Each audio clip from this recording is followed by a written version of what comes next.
All right, Mustang historians, we are going to continue moving forward with our Mexican National Era lessons. But just to go back and review, we picked up where we started with the rising tension between the Crown of Spain and New Spain. You can find the information in your ISN on page 24.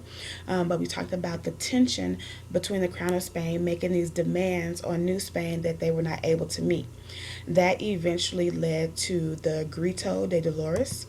We talked about Father Miguel Hidalgo y Costilla giving this passionate, fiery speech in which he challenged the king, and he was trying to encourage and incite the Mexicans, or the future Mexicans, to fight back against the injustice that he felt like was coming for the crown of Spain. He was encouraging them to begin fighting for their independence. They took up that call, and it led to Gutierrez McGee expedition. Expedition means journey. And Gutierrez de Lara and McGee go out together, and they are looking for recruits. They're looking for support, for resources, for funds, for weapons, in order to help build up an army to actually go out and fight back against the crown of Spain. Remember, New Spain is small, they're struggling, they're a new nation, but they are passionate. And so they go out on this expedition in order to recruit and find resources and support. They're not quite successful at that, but they go on and fight anyways. And that leads us to the Battle of Medina. So the Battle of Medina, very significant battle, because it was the first battle of the Texas Revolution. Was that a successful battle for New Spain? It was not. If you recall, the Crown of Spain actually crushed Texas's attempt at rebelling, and that is part of the reason why it is significant. And so that happened in 1813, and we know that it was not until very significant years later when Mexico actually won their independence. You should know that date. That date is August 24th, 1821. So it was a while that the fighting continued, but finally Mexico gained their independence. And there's a very important document that always comes at the end of battles to signify who has won. And the document for this revolution is called the Treaty of Cordoba. And the Treaty of Cordoba, is highlighted right there, is what declares Mexico independent from Spain. And we talked about this in class. Once a new country has formed, there are two things that they need to do.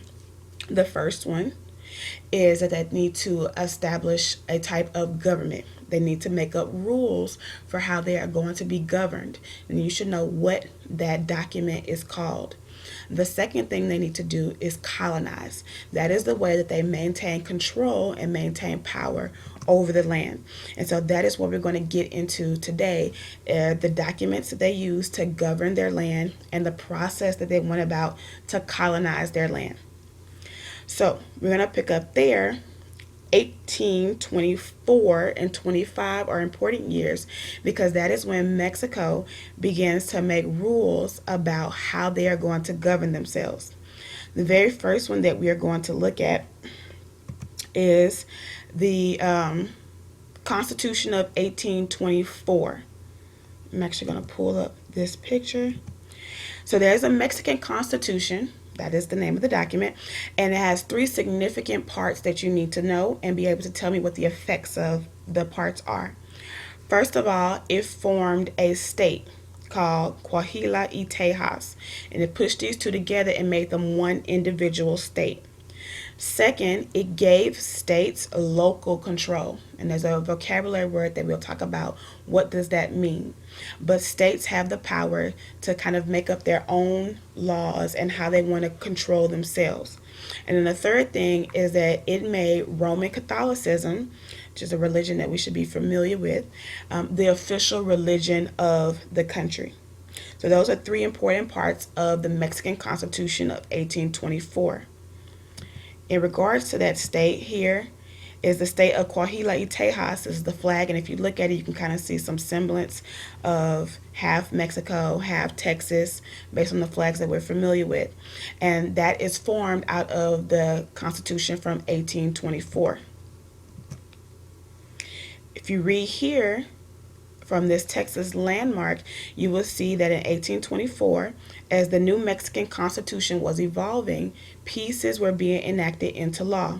One provision enacted on this date in 1824 forced Texas and Coahuila into becoming a single Mexican state until Texas could sustain enough population to become its own state. Remember, there are two parts to becoming a new country. One, you need rules, and then two, you need people. That's the colonization part. So this means that Texas would not get its own senators to the Mexican Congress, but share senators and congressmen with Coahuila.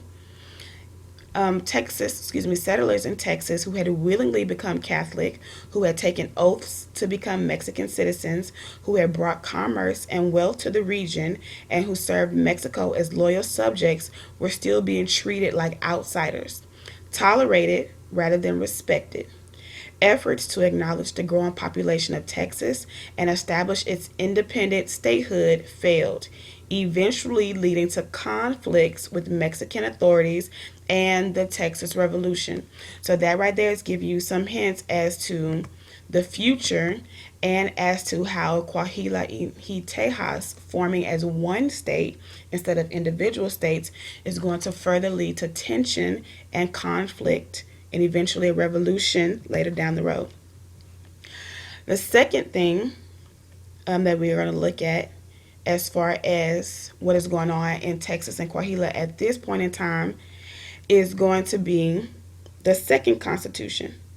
So they make that first one in 1824. Coahuila y Tejas formed. That's a problem. Hold on to that. But then they also go and they rewrite it in 1825. And now, second part is colonization. We talked about the process of colonization. 1825, the state colonization law gave control over land grants to the states. However, immigrants still had to agree to the requirements for settling in Texas, which included becoming loyal Catholic citizens and no slavery. So if you recall, I asked you in the hook about what kind of people would you want joining your group project, what kind of people would you want to include, and what kind of people would you want to kick out. Well, the state colonization law of 1825 is looking for certain kind of people who are going to agree to certain requirements in order to gain land, in order to be allowed to colonize. And so we're going to look at what some of those requirements are. The people who help bring over people from other places to come and colonize were called impresarios, and you can find this in your Quizlet.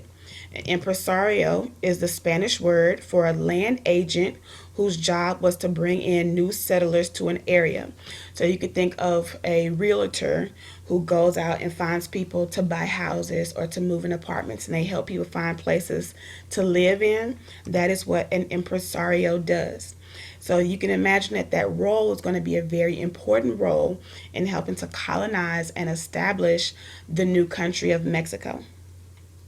So what we have discussed in these few minutes are the beginning of Mexican national era, how New Spain fought the Crown of Spain for their freedom and independence.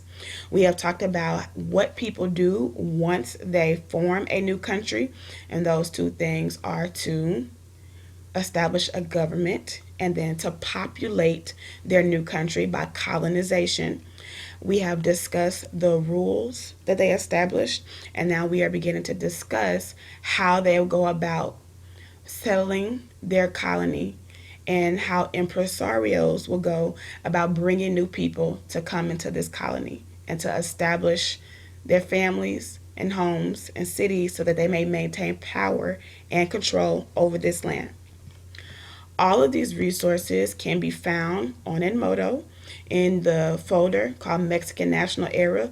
You will be able to find it on your account if you click on your backpack, and you will have access to the library, and there will be a folder called Mexican National where all of these things can be found.